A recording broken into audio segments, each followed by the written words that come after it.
everybody. It's just hit 2:30, and I know that folk are coming in and joining us. You're extremely welcome. This is the first of this series of funded webinars, and we're very grateful for the funding that has allowed these to take place. So my name is Fiona Rawlinson. I'm a consultant in palliative medicine at the moment with Cardiff City Hospice in the community, and I'm on the programmes from Cardiff University. So sort of have been helping to develop these series of webinars through the last few years. Really, there are a number of us on the call here. So before we get going, I think we'll just introduce the rest of the team. So sitting next to me is Catriona Seed from City Hospice. Hello, my name's Catriona. I'm one of the clinical nurse specialists at City Hospice. I'm also the education lead nurse here, so I help with the delivery of training across Cardiff. I will be here supporting with some of the training over the next few weeks, and please do make sure you make good use of the chat if you have questions throughout the session, if you have any questions that come up. And next I'd like to invite Jo to introduce herself. Hi everyone, my name's Jo Hayes. I'm one of the palliative care consultants based at the Marie Curie Hospice in Penarth near Cardiff. I also work in UHW, big teaching hospital in Cardiff, and with the Vale of Glamorgan Community Specialist Palliative Care team. Welcome everybody to this series of webinars which are aimed at nursing and residential home care staff, agency care staff, social care staff and hospice at home carers. If anybody else has snuck in, no problem, very happy to have you, but just sort of bear in mind that's where we are sort of trying to pitch this. And I guess because these webinars are commissioned by Cardiff Vale Health Board, we are sort of, you know, focused a little bit on the local services to Cardiff and the Vale of Glamorgan, but hope this will be useful to anyone who's joining. You might just need to check out the details of your local services if needed. Also a reminder that for anyone registered for the webinars, they are recorded and will be available on the Cardiff University YouTube channels for anybody to look at a later date. So if you're registered and can't attend the live webinars, if you like, remember to have a look. And for any of you who think colleagues of yours would benefit from attending these but aren't registered for today, it's not too late. Ask them to contact Charlotte in Cardiff University and register for the ones that are coming up. So thank you. I'm just going to hand over to Karen Smith, who's one of my specialist palliative care community nurse specialist colleagues. There's too many specialists there, wasn't there? Who works with me with the Marie Curie services in the community, but in a previous life was a Macmillan advanced care planning facilitator for Cardiff and Vale. So I'm going to hand over to Karen. Thank you. Hi, thanks, Jo. So my name's Karen. I'm a clinical nurse specialist. So I work within the community team here in the Vale of Glamorgan, and the session today is going to be looking at planning ahead and recognising dying for staff within the sort of care homes and residential settings and within social care. So obviously it's a big area to cover in an hour, so we will try and get through it and provide you with some links as well to other resources. And obviously the link via the Cardiff Uni YouTube site will be great, so you can actually look at this at your leisure and stop and read the slides more thoroughly. So the aim of today's start, Karen, I was just going to say, any questions, if you put questions in the chat, and we will keep an eye on that, and we might stop at various points or come back to them if that's okay.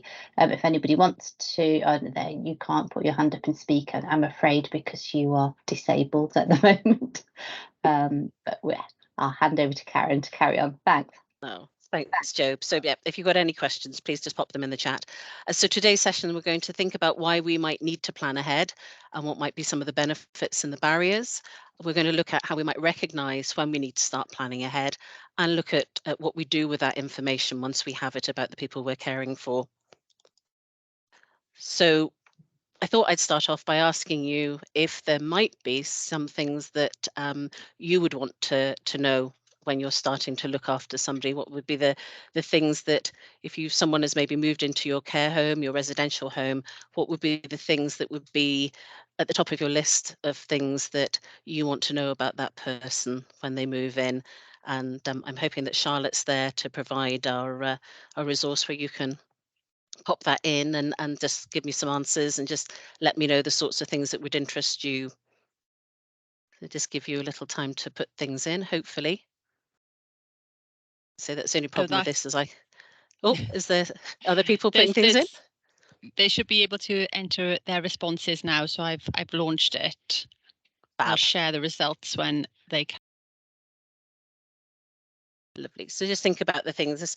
This person's maybe come out of hospital. They've had to move into the place where you're looking after them, or it could be that they've just started having carers, and you're one of the carers going in, and the things that you would be thinking about the first few times you meet them. What would you do if there was a crisis? What might you want to know about what matters most to that person that you're going to be looking after for? It might just be for 20 minutes, 30 minutes for a couple of times that day. It might be for a 12.5-hour shift. So see if we've got So I don't know, any. Karen, if you can see the results. I'm trying to share it, but I've got wishes, family, important, futures, best help, future plans, hospital admissions. Fab. Quite a varied. That's lovely. No, that's really good. And those are all very, very valid things. And they all sort of come under this umbrella of advanced care planning and advanced and future care planning. So advanced care planning for those of us who still have capacity, and future care planning for those who may be losing capacity and not able to have that discussion with us. And there are lots of different definitions, but the European consensus definition says it's about enabling individuals with decisional capacity, so people that can tell us what they want, to define their goals and preferences for future medical treatment and care, and discuss those goals and preferences with the family and carers. So making sure people know around them.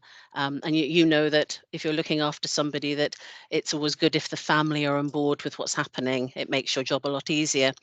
And the healthcare professionals, obviously, that sit around the team around that patient. It's always important that we all know what the goal is that we're working towards, and ensuring that everybody's on board with that, because it makes life a lot easier. So the Department of Health also came up with a definition, and obviously it's just it's a process of discussions between the individual and their care providers, irrespective of discipline. And that's the interesting bit, because I think it's always thought that we'll do it as the health professionals, but actually for most people they can write their own, and it's just making sure that their GP has a look at it. For people under your care, obviously it's important that you're involved in that, so you know what they want. And it's usually in the context of the fact that we think that there's going to be an anticipated deterioration, or they're going to lose capacity. So it's important to talk about that early on. It's a voluntary process, and it's not set in stone. It can be amended. So there is always the possibility of returning to the conversation at a later time, just to check that we're still happy with that procedure. So what might be some of the benefits? So I like to think of this as in sort of benefits to the patient, the family and the carer. That if we, as we said in the word bubble earlier on, that we know the wishes and preferences, we know what matters most, we know what that person wants. And a lot of times it'll be that they don't want to go back to hospital, that they want to stay in their home and stay with the people that they know around them. It's about choices. And if we know from research that if people don't tell us what they want, the chances are they're going to end up bouncing into hospital probably numerous times in that last year of their life.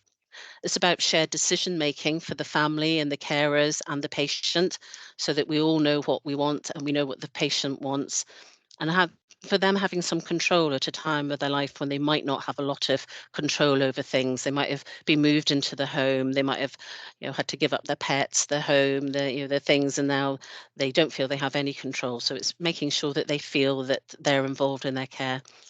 Sometimes it's about resolving conflict, and that can be difficult maybe if the family feel that it's not appropriate to talk about these things. And I think it's trying to win them round and make them realise that actually this is in the best interest of their family member to talk about this. We know that at some point we are all going to die, and pretending it's not going to happen isn't going to make it go away. But it's having those conversations in a manner, and later on in this course of these webinars, we'll be talking about communication as well. But choosing the right words, listening, holding space for people to express their fears, really. supporting families and ensuring that, explaining that a lot of what we're doing is we're ensuring quality of life. They don't want to go in and out of hospital. They don't want to have lots of blood tests done. And why are we doing the blood tests if we're not actually going to resolve issues?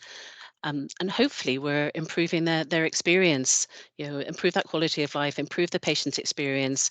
That's, hopefully that's all the benefits that we can say, and we can say to families, this is why we're doing it. We're not doing it to euthanize your relative, to not give them treatment. We're making sure that we give the right treatment to the right person at the right time.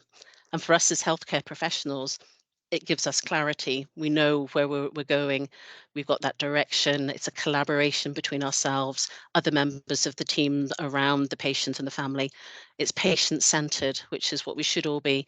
It ensures that we have prudent healthcare and we make adequate use of the resources. And just because we can do bloods, do we need to do them? So again, it's about quality and assuring sort of in ourselves that if we're looking after the patients in this way, hopefully we feel satisfied that we've managed to do a good job providing care for them. But of course, with most things that we do, there are barriers. And those barriers can be the patient. And this is what I said earlier about this is a voluntary process. Patients do not have to do an ACP. It's always easier for them if they do actually think about these things, even if it's just to say they want to stay where they are, they don't want to go into hospital. That's how easy advanced care planning can be. And that's something when we talk about preferred place of care, preferred place of death, that's the sort of things that we're looking at. They might say, well, actually, I'd like to go into the hospital. Certainly some COPD patients, when they get very breathless, would rather be in the ward environment because they feel safer there. And ACPs are not set in stone. And they're not legally binding when it's a wishes and preferences. It is wishes and preferences. We will always try and adhere to it and follow the patient's guidelines. But if something happens and they say, no, I want to go in, that's certainly, it's an appropriate, they've asked to go in and it's appropriate to send them in. Sometimes the family don't want us to discuss that. It can be cultural as well. I did a women's group at a local mosque, and for them, they were saying talking to their parents about death and dying would be rude and inappropriate and not something they'd want to do. They would prefer a health professional to take that role on for them, and it's being aware of those cultural barriers as well. The healthcare professional themselves might not feel that they're the right person for the job, which is something I think that they'll sometimes say, well, it's the responsibility of the palliative team, the specialist palliative nurses, that's what they do. And it's not. It's something that we can all talk about. This is about patient care and having honest discussions and being open and honest at all points in discussions with patients and their families, hopefully will lead to almost a sort of a build-up of a picture of that patient and about what matters to them.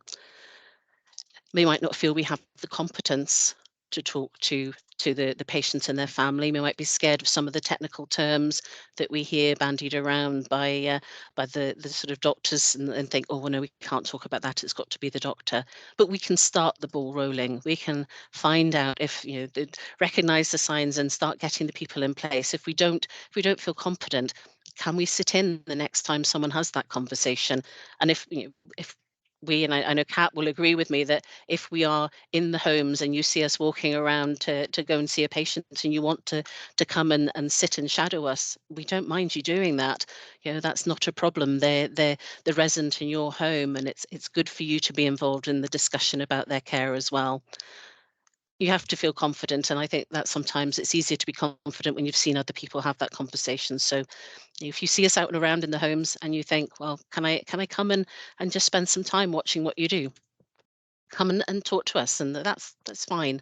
And we do, a lot of us will sort of learn by seeing other people doing things, and it's always nice to watch those. Our personal experience will impact greatly as well. If we've had a bad experience of a conversation with somebody, we are going to avoid it like the plague, aren't we?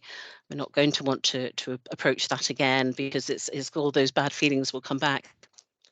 And also it might be that it's a taboo subject.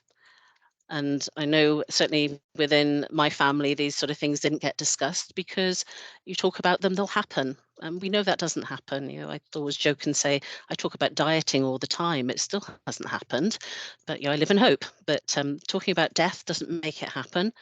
It's a conversation that it's good to be open about, but it's a very difficult one because people do get upset. So it's finding the time, and when people are well, and when people are not having to think about their imminent death, I think the conversations are easier to have. They can change their minds. It's, as I said earlier, it's not set in stone when someone says what they want. We just want to get a feel of what's important to them so that we don't do things that they don't want. So advanced care planning, is it the right thing to do for your patient, your resident, and your client? And you sometimes hear us talk about the surprise question, and that's, would we be surprised if that person was to die in the next 6 to 12 months? And there are certain things that we know will possibly trigger that, and you're sort of moving into a new environment, moving into a new home, possibly that first year of admission, they might have a lot of infections. So yes, you're thinking it could be quite possible that that person's going to die. Is it the right time to have that conversation? They're just moving in. I think when that new patient moves into your home, and you want to find out all that information, and you're sitting there, and you may have iCare or one of those other setups on your computer that asks about end of life care, that's that first discussion when they first move in. You've usually got the family all there, so have the conversation, or at least explore what they might have already decided. When does end of life begin? When does end of life care begin? Is it in that last year, in that last 6 months, that last few weeks? And that's, you might see that patient deteriorating, and we're going to talk about some sort of tools that we sort of put down to sort of, oh, I just have a feeling, but actually it's not a feeling. You've actually observed changes in that patient. So it's finding those things. So you don't, not saying to the doctor, oh, I've just got a feeling they're changing. Give you some tools later on where you can use some of the terminology and actually back up what you're saying to the doctor when you're maybe looking at trying to get something like a do not resuscitate form in place, or to wanting someone to if you don't feel confident about having that conversation around death and dying, maybe getting a member of the sort of surgery team to come and talk to them, or if we're involved, asking one of us if we would talk to them about it. Is it when a crisis occurs? I think so, because at 3 o'clock in the morning, you want to already know what that patient wants, because you're the one, you might be the only one on duty that night. You want to know what that family wants you to do, what that patient wants you to do. So definitely before that crisis occurs, it's good to have that paperwork in place. And there might be other triggers that might lead you to think about advanced care planning. Like I said, the infections, they're getting repeated infections. You're needing to have 2 members of staff to get them up in the morning. Those sort of things that you think, well, actually, they're needing more care. I still think that we should be doing it really early when they first move in. Get it, because it's actually easier then. You're not waiting for them to be less well. Talk to them while they're well. Are you the right person? If you know that person really well, you're certainly the right person to be around when we're making best interest decisions for people who may have lost capacity. And do you have the right environment? Have you got time? Is it quiet? Are you going to be able to sit there with the family and talk to them for half an hour and 40 minutes, whatever? But sometimes that's difficult if you're working on somewhere that's really, really busy. But it's about thinking about it all the time. Is there an advanced care plan? What do I need to be thinking about? Should I put a DNA CPR in form? Have I got the anticipatory medication? We know that once we ask the doctors to supply the end of life medication for a patient, it takes a while for that to get into place. So much better for that to happen over the period of a few days when you're not urgently needing to run around and get it, than wait for a bank holiday weekend or a bank holiday Monday when there are a few services open. So it's all about planning ahead so that you don't have this crisis, that you don't have an upset family, that you're not short of staff, that you've actually thought ahead. You're not trying to wipe your patient out. You're not doing anything that's not fair or shouldn't be allowed, or you're saying, oh, this person's dying, but you're preparing the ground and making sure that when that process starts happening, that you have everything that you need to be able to manage them safely and to manage them effectively, and to know that you've done a good job and not been rushed around and not had the time to look after them and their families. So we talk about disease trajectories, and disease trajectories. A lot of people will say, especially, and I know Kat will back me up here, when we first make our visit to a patient, they'll always say to us, "Oh, we thought you only dealt with cancer." And we don't. We deal with people with organ failure, dementia, frailty, and they all have a specific trajectory. So they all have a timeline that they follow. The cancer trajectory, as you can see on this black line. Hopefully you're not on your mobile phones and you can see this okay, but it's a sort of fairly steady line, and then it drops in the last couple of months, last couple of weeks of somebody's life. And that's quite an easy trajectory. We know that people will manage fairly well. They might be less well during chemo, but as a rule, they manage fairly well until that last few, maybe when chemo has stopped.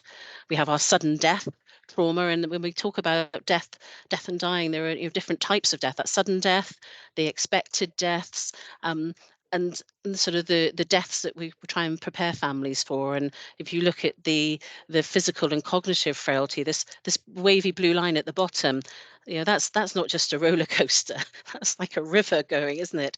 You can't effectively say when that person's going to die. So what you normally say to the family is, we're looking for changes. If you're seeing those changes monthly, we've usually got months. If you're seeing those changes weekly, we've normally got weeks. And if you're seeing those changes daily, things are moving much quicker, and it's likely that person may be going to die.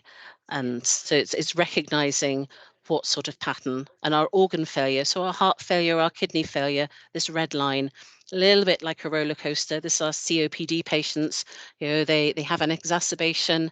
They recover from being less well, but they never quite get up to where they were before with their function. So they never sort of fully functioning as they were before. They struggle and struggle and struggle. And there's repeated infections again. That's a sign that possibly someone is entering the last year of their life. And it's recognizing that in your patients and thinking, gosh, that's the third time my patient's had a chest infection because they're spending more time in bed. That's the third time they've had a UTI. And those are all signs that they are less well. And they should sort of set off the alarm bells that you need to make sure you have your advanced care plan in place. And hopefully by the time these things are starting to happen more frequently, you can say, right, okay, we've got our do not resuscitate paperwork, we've got our anticipatory medication in place. And hopefully that means that when the weekend comes and you're ringing out of hours saying that you need antibiotics, that GPs may be coming along. It might be that the family have even talked about not having antibiotics for that patient because it's difficult for them to take. They can't swallow, their swallow's not great. So actually, as long as that patient is comfortable and the relatives are happy, it might be that we say, right, we won't even give them antibiotics. We'll keep them comfortable, keep them in the place that they feel safe.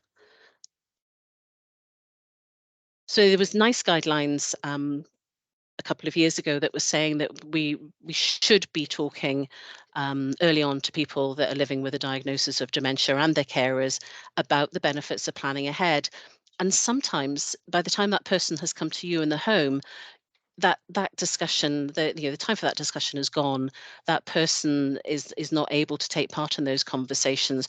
That's why it's really important that as many people as possible have the chance to have the discussion before they lose capacity. And there was a very good hospice audit about the number of referrals for people with dementia. And what we found was that the referrals were coming in too late and the disease was so advanced, there wasn't an opportunity for that person to take part in the conversation, which is really sad. It's a conversation about the end of their life. We like to plan, don't we? We plan. If we've had children, we plan childbirth down to, we try and plan it. We're not going to have drugs, and then yes, we're going to have all the drugs. We want to plan our holidays, we plan our retirement, we plan the next car we're going to buy, and so planning for end of life is equally important. So the people that were looked at in this study, none had capacity to have that conversation about advanced care planning. So you're looking at what we were talking about earlier, which was future care planning, or a sort of what we used to call best interest decisions. 100% of them had do not resuscitate status. And obviously that's the doctor has come along and said, they lack capacity. So we're going to make this because obviously it's a best interest decision. It's not in their interest to be resuscitated. but 36% actually didn't have any other documentation about where they wanted to be cared for and where they wanted to die. And that's a shame. You know, someone's obviously gone to the trouble of doing a DNA CPR, but there was no further information on that, which is quite sad. You know, hopefully we managed to keep them at home, but we can't tell from the audit. And I think that's the important thing. It's all very well doing the DNA CPR, but where do they want to be looked after? Where do they want to die? That's very important. And even if they've said to you that they don't want to go into hospital again, you document that. That's important. And they said the sort of average time from the person being referred to their actual death with these patients with quite advanced dementia was just 13 days. So that's not a lot of time to get in to talk to the family to find out what that person wanted done. But you end up sort of trying to go back on yourself and find some conversation that they might have had in the past with somebody on a letter maybe that says that they don't want to go back into hospital again. So all the time you're trying to build up a picture of that patient. So we talk about supportive and palliative care indicator tools, and these are this is two different tools that we're going to look at. One is based around carers and families to look at, and it was a sort of a way of identifying patients who were deteriorating, devised by one of the Scottish trusts and the University of Edinburgh. There are various forms of this within Wales, within some of the health boards. What I've done is I've put the main website on here for the supportive and palliative care indicator tools. And that's mainly because obviously if there are any changes to the forms, they will happen there, whereas sometimes it's very difficult when we have local health authority based things online that they sometimes don't get updated at the same time. So I put the main one on here, but it's a holistic assessment. So it's looking at the patient as a whole, which is what we do in palliative care. It looks at future care planning. In Scotland, we talk about anticipatory care planning rather than advanced care planning, but it's just about trying to have a sort of a palliative, holistic approach to assessing patients. But it's a really good tool, and it puts into words the things that a lot of you will say, I've just had a feeling. I had a feeling they were less well. I knew there was something wrong. And it helps us to recognise what's happening to our patients. So that unplanned emergency admissions, like I said earlier, that frequent admissions, frequent falls, frequent chest infections, urinary tract infections, those are all the things that you'd be looking at. And as I said earlier, there are research has shown that increased admissions into hospital in the last year before somebody dies. That general health is getting poorer. They never quite recover as well. And it means they're often staying in bed, and that's part of why they end up with skin breaking down and that chest infections, all these things that you're seeing. That body is declining, it's struggling to keep going. They need help from others to support them in those physical needs. And sometimes it might even be that you notice that they only needed one carer in the morning, and now they need two because actually one carer can't support them. They've lost weight in that last few months, and that weight you can't get them to put that weight back on. They're not eating as well. They don't want to eat. They're quite apathetic towards that food. And they have troublesome symptoms. And that's despite the fact that they might be on maximum treatment for everything. And sometimes it's just that the family themselves have asked for palliative care and they choose to stop or not to have treatment because they want to actually focus on quality of life rather than the length of their life. What's nice with this one, and this, as I say, this is the supportive tool for carers, is that it splits things into health problems.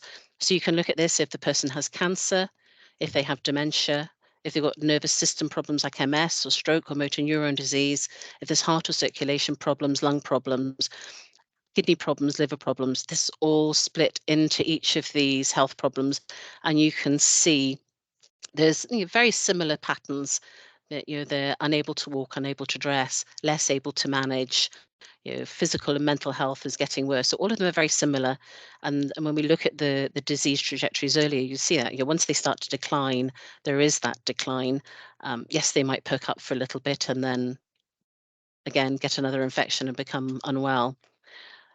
People who are less well and have maybe multiple conditions like this, sometimes even harder to say. Obviously, like I said earlier, with the cancer diagnosis, it's usually fairly straightforward. We can tell when that they are going to die. But those issues like the dementia, frailty, I have on a number of occasions sat with families and said, I'm really sorry, I think your mum's going to die. It's likely that that's going to happen in the next day, 2 days. And then you come in a few days later and they're sat up and eating porridge. And I don't think there's anything wrong with preparing the family for the fact that mum is going to die. And I know several times that there are some people that do, they get an infection and you think this is it, they're not going to recover. And then you go in and they may do this 4 or 5 times before they actually they have an infection that does finally cause them to die. And I don't think there's anything wrong with warning a family. It's better to have them warned and aware than to have them not aware and act like they're really surprised when that happens. So this, as I say, this is the one that is designed for carers and for families, and that it's a really, really nice one. The next one is specifically for more sort of medical, sort of doctors, nurses, and it's exactly the same format. All it does is take what we saw on that green sheet and just transfer it into things like talking about kidney function and how the sort of rate at which the kidneys are filtering impacts on their health.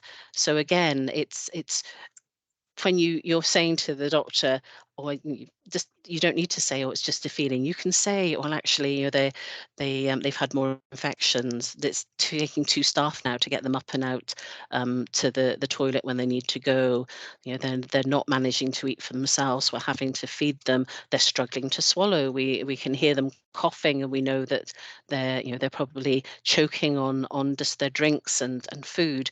All those things that you instinctively know are happening and talk about are signs of decline. So we need to make sure that when we see those, that we're making sure that we refer back to any advanced care plan that was put in place. Is there a DNA CPR in place? And if that is the case, is it in date? Has it got all the proper information? It might be that person has transferred from another home or from their own home and changed doctors. So in those sort of cases, you want to make sure that your DNA CPR forms have got the right doctor on there, and even just ask the doctors to come and review. You need to sort of make sure that the doctors are aware that that person is declining. Hopefully that they have their palliative register and they've got that person on their radar, but making sure that they come and review that person fairly regularly as well, so that when that person does die, there aren't issues around getting death certificates as well. So palliative care is obviously it's provided in lots of settings within everywhere, within hospitals, within the community, the care homes, and if you need to have support from us for more complicated symptoms, obviously the GP may refer to us, but if not, you've got district nurses or the GP surgery dealing with most of the sort of I would say sort of straightforward. There aren't any symptom management, the person's quite settled, but you still want to make sure that you have the paperwork in place, that you have anticipatory medication in place, so that you're not trying to run around or send a member of staff out to the local chemist to pick up medication. So where would you document these conversations? So I've put these sites on here, and like we mentioned at the beginning, within Cardiff and Vale, you can find a lot of these on the NHS Wales website. There are the wishes and preferences, and up the next slide we'll talk about which form to use. City Hospice have a really good page on advanced care planning, and obviously there's the Marie Curie advanced care planning pages as well, and advancedcareplan.org.uk, which is a really good site if you want more information on advanced care planning. The form is there to guide you with the conversation, so it's quite useful if you are doing it for the first time. Print the form off, do one for yourself. There's nothing wrong with that. You can have a little look at it, fill it out as you would, and it just lets you become familiar with it. But actually, some points you may not even need to fill out the form. It might just be that they've said that they don't want you to perform resuscitation on them. They want to die in their own bed, and they don't want to talk to you about it anymore. They're not going to hospital, and you can just write that in the notes. Make sure the GP knows about it. So it's all a case of discuss and document, and then share all the information that you've got. Make sure that you've documented what they've told you, the date, who else heard the conversation. These things are all important. So you can put them on forms if you want. Some of you with systems like iCare will probably put them straight into that computer. And I say that's great, but obviously make sure you have a paper copy, because as we know, computers do have a habit of not working or not being charged up when we need them. So which form should we use? And like I said earlier, it's the form is good when we're starting off doing this, but a lot of times as you get more and more used to having the conversation, it might be that you actually get somebody to have a bespoke advanced care plan where they write down what they want. But if they can't do that, then we're looking at the sort of turquoise blue future care planning, a record of best interests. And that's a form that we use for those who lack capacity. It's not legally binding, and that's the other thing. The form is there to guide the clinicians. So when the next doctor, the next nurse comes to see that patient, they know what matters. That's what we're doing. Because clinical situations change all the time, and it might be, especially with somebody who is dementia or frailty, that actually the situation is different from when they were last seen, and the doctor may say, well, I know they've said this time, but I feel they need to go into hospital and they need to have bloods done. Their potassium or calcium is high, low. Do we need to send them in? Is it appropriate? Do we think they're imminently dying? Then probably we wouldn't send them in. But obviously it's really hard as the person not seeing the patient at that time to make that decision. So we have to give the doctors and the nursing staff as much help as we can, so they know what they want. The wishes and preferences, the advanced care plan, or Form A, is again there to guide clinical decisions. That's this one on the red. Again, not legally binding, but it's lawful, so it's there to guide decisions. And a lot of people will do these and just sort of have them there, and they are good. They allow the sort of, as I've just been to a patient this morning who's actually he's done an advanced decision to refuse treatment and a wishes and preferences form, so he's really covering his bases. So he knew that the wishes and preferences form wasn't legally binding, and he is worried that people might try to resuscitate him. So he's done an advanced decision to refuse treatment. He has capacity, and he understands that by refusing the treatment, it could lead to his death. And that's basically the websites that I had on the previous slide, if you look at those, you can find the advanced decision to refuse treatment, and the wording is all there for you, and you can put down which treatments you wouldn't want. It's legally binding, so that is the one form that is legally binding. So if someone says they want to refuse treatment and they have capacity to make that decision, you cannot do that to them. The purple one here, for those of you who are working in the homes, again, this is really important, the treatment escalation plan or treatment escalation guide. So either a TEP or a TEG, depending on the people around you. And this is to avoid admissions. So for some of your patients who might be going in and out of hospital on a very regular basis, you might choose to speak to the GP, to speak to the family, and to look at putting a treatment escalation guide in place, something that would prevent them from going into hospital. So you might have someone who is having repeated chest infections, repeated urinary tract infections. Their advanced dementia is such that you take them out of their room, they're going to cry, they're going to be upset. Taking them to the bright lights of A&E, where they're going to be sat waiting to be seen, possibly in the waiting area, or sat in an ambulance for hours to possibly have some antibiotics that will literally just help them for the next couple of months, and then a couple of months later they've got another infection or are back in there again. This is the treatment escalation guide. Like I said earlier, just because we can do things to patients doesn't mean that we should always do it. We have to bear in mind that we need to make sure that we do the right thing for them. And taking someone who has lost capacity, who has very advanced dementia, into a bright, noisy environment like A&E. I worked there for 5 years. It's bad enough when you're working there. You don't want to go there with dementia. It's very scary, and they're not going to be looked after as well as they are if they're in their own home. So that guide, if people have lost capacity, can be a really good way to avoid those admissions. The other thing I would say, there will be people who won't want to have the conversation. Please don't think you've failed them if they haven't had the conversation. It's absolutely within their right. If they have capacity and they don't want to talk to you, just document that you've tried to have the conversation and they don't want to have that conversation. And you document that attempt, and at least that way we can see when we're looking back. Please don't do what we sometimes see, which is people saying, oh, that I've talked to them about advanced care planning. Talk to them if you want to find out what they want, because it's possible that when we see them, they're not going to have capacity. So it does need to be written down somewhere, and somewhere where it's accessible for as many people as possible. So I'd say if those conversations are happening on systems that we don't have access to, it does make it more difficult. And if we come to the home and it's on iCare and the laptop isn't fully charged, we can't pull up those conversations again, it does make it very, very difficult. So advanced care planning is about making a difference for that patient. It's making sure that their voice gets heard in the future should they lose their voice.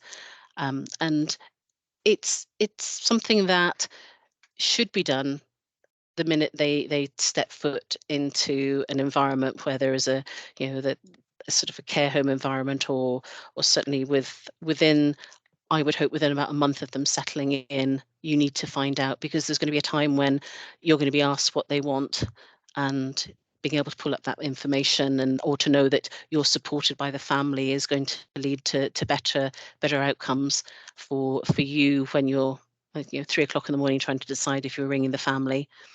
But you need to discuss and record and share what matters most to them, and ensure that we're living well and that we die well. And that's what the advanced care planning is about. I can't believe I've got through that. So that I have. Okay, so the aim of the session was we could try and think of why we might want to plan ahead and what the benefits and barriers would be, and how we might recognise when we need to put plans in place, and to look at what we might do with that information. So I'm very aware that I've gone through it very, very quickly. So if there are any questions, I've just talked you all to sleep. Just a reminder to pop any questions in the chat. Oh yes, yeah, pop them in the chat, and then Charlotte can read them out for me. So I don't touch any buttons, Charlotte, in case I lose the whole screen. I was just going to mention as well, there's a really lovely website called mywishes.co.uk, which is something that's been set up by a group of people to help anyone from any walk of life maybe start thinking about some of the conversations and start thinking about what's important to them. There's a really lovely section, you can make a free account. There's a really lovely section where you can start documenting what's important to you, but it's a little bit sort of person friendly compared to some of our more formal advanced care plan forms that we usually document in. There's also aspects on there, so it guides people through maybe getting wills in place, why you would want to think about power of attorney and things like that. So it's a really lovely resource as well. Sometimes direct people to that's maybe a little bit more friendly when they're looking at things.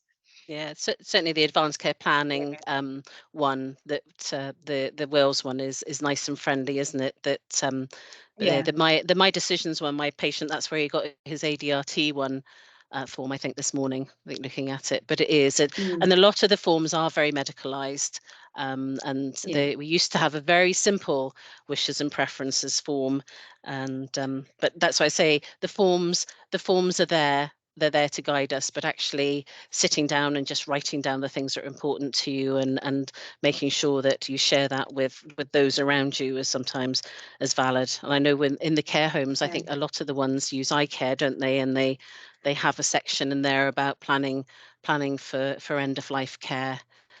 And I think it's just it's finding the format that you like. I think we as nurses, we're used to the Form A. We've seen them for what 12, 13, 14 years now, but it is a very medicalized form, and it is, I think, is very difficult. But finding what works well for your patient, and the future care planning as well, if just having those conversations and involving the family as much as possible. I think, Karen, I think one of the things you said, which is so important, and I'm sure everybody on the call will have had instances of either being involved in these conversations or observing them, is just how different it can be for different families, and it isn't always the right time. But part of the joy, if you like, of that continuity of care, of knowing, getting to know people's families, is that suddenly somebody may say something, or there'll be a trigger, and that with that relationship you've built up, that then becomes a conversation that you can open up. But I did particularly like what you were saying about just sometimes if it isn't the right time, then that's no reflection on us as staff, us as healthcare professionals. Just for some families at that time it isn't right. The only problem is you need to have things ready for the out of hours. It's, isn't it? It's the out of hours, the unexpected, which can catch us out and be so distressing. So it's almost sort of keeping our ears and eyes open all the time as to might that be something I could just explore a little bit further. And we can think in the communication skills, one of these 5 webinars, if there are particular triggers to questions or things that you might would be helpful for us to cover. But thank you. That's really such an important part of it. And it's really helpful as well, isn't it? Because sometimes we start that conversation, they're not ready yet, and then 6 months later they say, I was thinking about what you asked me all that time ago, and actually I'd like to sit and talk about that today. And they've been mulling it over in the back of their minds, and all of a sudden it's not even prompted, and they're opening up and saying, well, actually today I would like to talk about this aspect. And so it's amazing how sometimes you just plant that seed and it sits there, and when it's ready to germinate, they will come to you for that as well. And I think it's the COPD patients, isn't it? I think as well, Kat, that we see a lot of. We put the plans in place. Suddenly, your respiratory rate's over 35. You're really, really breathless, really scared. You're going to want to go into hospital. And I think the advanced care planning isn't about keeping people out of hospital. It's about making sure the right people go into hospital at the right time. And I think that's the other thing, is it's not to stop people going. It's to make sure that the right people are going in. And I think that's the other thing to realise. We're not there to stop your family going to hospital. And most of the triggers I found lately have been the hospital, or we were in the ambulance for so long, or we were in the discharge lounge for so long. And that's usually when the trigger is, isn't it? They've come out and they're like, I don't want to go back in again. It's like, well, let's think about some things we can put in place. What do you think might help you next time? So, but it is, so should I pop if there aren't any questions from anyone online, should I pop the last slide on? So that's. While you do that, Karen, I just wanted to make a comment, if that's okay. I think those of you who work in nursing and residential homes will probably have lots of experience of when your residents are suddenly not so well and you're worried about them, and you ask an out of hours GP, for example, to come and see them. That person, it's going to be very difficult for that doctor, whom they've probably never met before, to sort of make appropriate decisions according to what they might want, unless they're well enough to be able to state their wishes. And so for those staff who know these people really, really well, you've got a very important role to try to sort of communicate what you think their wishes might be. It might be at the time when there's a doctor there asking questions about whether you know what they would like, or or in an ideal world, as Karen was just talking about, to try and document some of that beforehand so that it's written down and it's sort of ready for people and planning for the next crisis. And it's okay for people to change their minds. Those of you who've got experience of having children, and as Karen said, you might have written your birth plan that said you wanted no drugs and, you know, classical music playing and essential oils and all the rest of it. You might well be screaming for an epidural sort of when the time actually comes. You can change your mind, but it is worth thinking a little bit about what you might want. And then your residents would have the opportunity to ask questions and say, well, what would happen if I didn't go to hospital? You know, I've always gone to hospital when my chest is bad. So what would happen if I didn't go? Would I be able to stay here? Would you be able to look after me? How would you make me comfortable? So it's you've got a really important role because you would know lots of your patients and residents really well.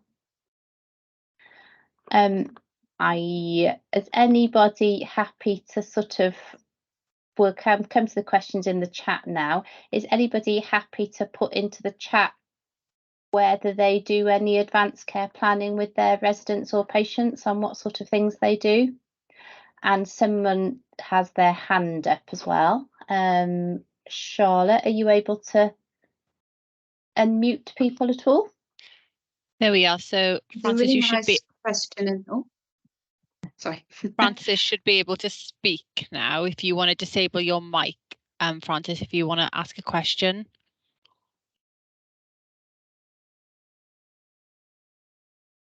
No. Francis, tell us if you want to ask a question. Meantime, maybe we could tackle some of the ones in the chat.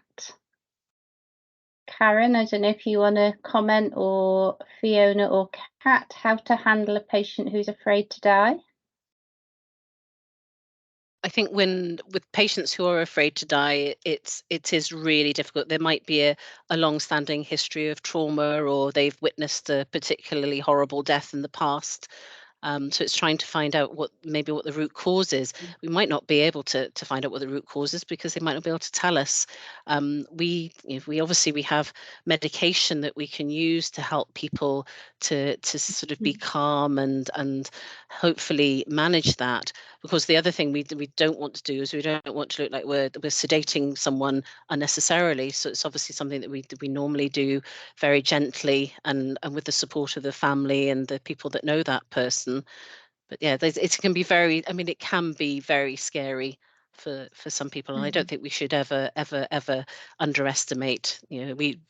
What we do is and certainly the care homes, they see far more deaths than we do. We're not usually there when the person dies, but we pop in and pop out. You guys are actually there all the time, so sometimes sitting there, maybe having some music on, maybe keeping a light on in the room, find out what it is. They might not want to be in a dark room. They might not want the room quiet.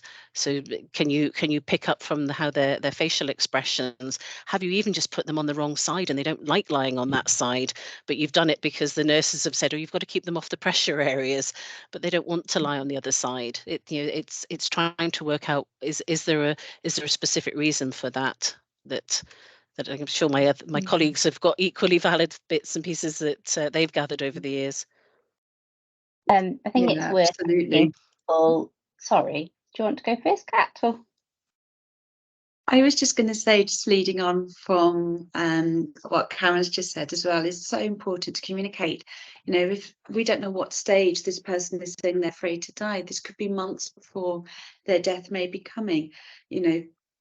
It's so important to sit down with people and actually say, what is worrying you? Is it the fact that they may be scared about symptoms will get worse towards the end of their life? A lot of people say they're terrified of gasping for breath and things like this, even if they don't have a background of a respiratory disorder. People often think that that is what death may look like.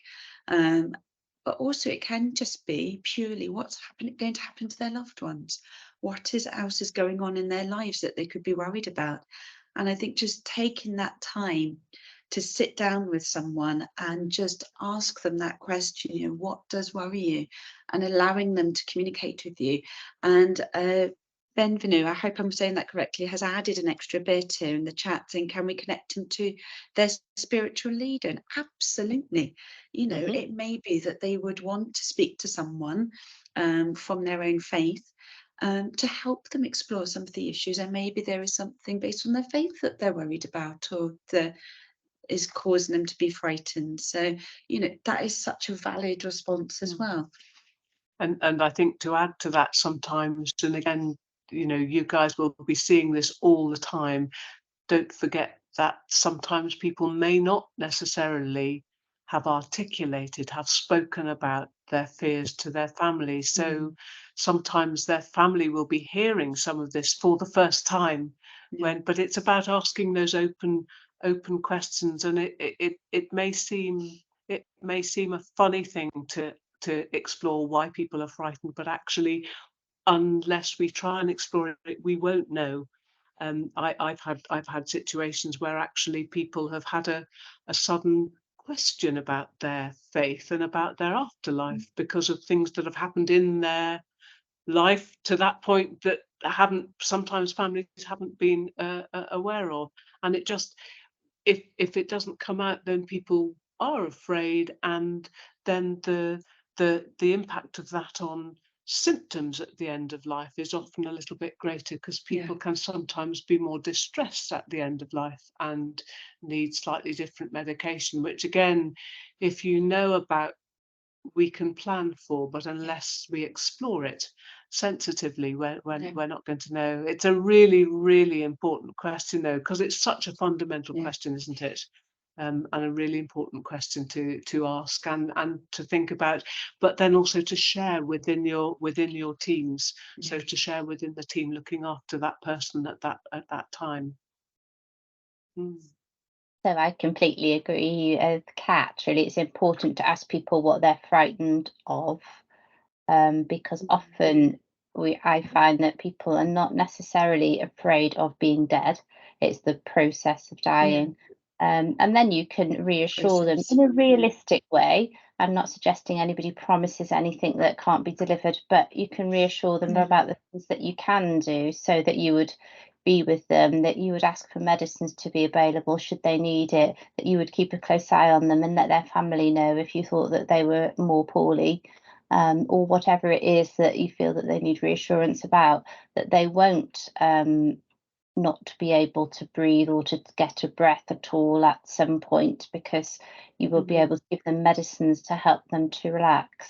And so, whatever the specific thing is, and also completely agree that sort of spiritual leaders, or for people with a designated religion, faith leaders might be really, really helpful and reassuring on that matter. We had got a question from where am I now? Eduardo. I don't know if I have pronounced that correctly. Can we have a soft copy manual on this topic? So we haven't got anything written that we can send, but this section is recorded, and you will receive a link to go to YouTube to the recorded session to be able to watch again if needed. There's another good question that's in the chat. There are cultural biases to dying, and how can these be factored into care? That's from Zach. Great question. Who wants to have that? I can start the ball rolling on that, and it'll be about asking. It'll be about understanding in good time what role the different cultural aspects play for that person and that family, and if there are particular things, for example, particular religious rituals that have to happen. It's really useful to know about that in good time, because there may need to be speed of accessing certification of death, registration, etc., etc. So being aware, I think, is probably the best place to start. There are so many variations. We can have many textbooks, but they're a help. But actually, I think we need to ask people and families. That's where I would start with that one. What about you guys? And I think it comes down one of the things I always like to ask people when we're planning advanced care planning is, what is important to you? Because that is such a broad question to ask. It's not just about what healthcare treatments that they want or don't want, any ceilings of care, their preferred place of death. It's also about what is fundamentally important to you as a human being, and that will bring in those cultural, those spiritual aspects as well. There is also in the All Wales Guidance Care Decisions for the Last Days of Life. I'm going to ask Fiona if she can do a quick check to give us the link again. It's available on the NHS Wales Executive website, but there's an appendix at the back, and the appendix is there for diversity, considering diversity. And towards the end, it has got a collection of the more common religions and some of the spiritual religious considerations that we should be aware of when we're caring for patients. And it's even things like, I remember under Buddhism, they don't like people to be too tearful around them, because they need the emotional state of people around them to be calm, because it helps them process what is happening in their life and helps them prepare for the end of life. And there's some really great stuff in there for you to have a little look at, and maybe become a little bit more familiar with. So if you go to that link, it won't be the main document, it will actually be the last section, which is the considering diversity appendix, and it is well worth a read, because again, it's full of really valuable information about that. I think it just highlights as well how important, as I think just highlights how important communication is on all fronts, and knowing that's I think why I love being a palliative nurse, because we are holistic carers. We look after everything. So the spiritual, the psychological, just everything. And so those open conversations about what matters most are sort of there from the first time we come in, and even when they're scared to meet us on that first time, hopefully by the time we leave, we're starting to build that therapeutic relationship with them. I think our general answer is ask what is important to people, because even if you are a particular religious group, there are so many variations that you will not know exactly what is important to that patient and family unless you ask. For example, for some Muslim patients, quite quick burial is important before sundown, and for other Muslim families, that's really not something that particularly concerns them. So it's good to have some guidance about sort of general beliefs from some faiths, but you won't know unless you ask specifics of people. Okay. Any other questions? Can I just take us back? Sorry. Can I just take us back to the conversation around fears of death? Because actually just thinking of old classical palliative care teaching around that is around almost the three groups, the themes that people might have fears and worries about.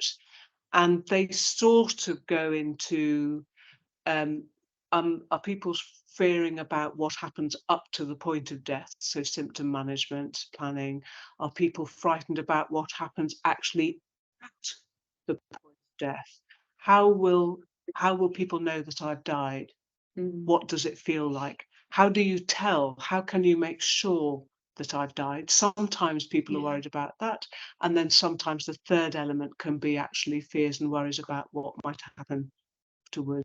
And that can be people who have strong religious faith, and that can be people who have no religious or spiritual belief at all. But there's that sudden realization that the last breath is going to be taken, and actually what happens afterwards, we don't know, because nobody tells us. We have our own ideas. So if it helps to kind of to think of fears in those three areas, to ask those open questions and explore, that can sometimes be just, I've over my 30 or so years in palliative care, that's been quite a useful framework when I've come up against that particular issue.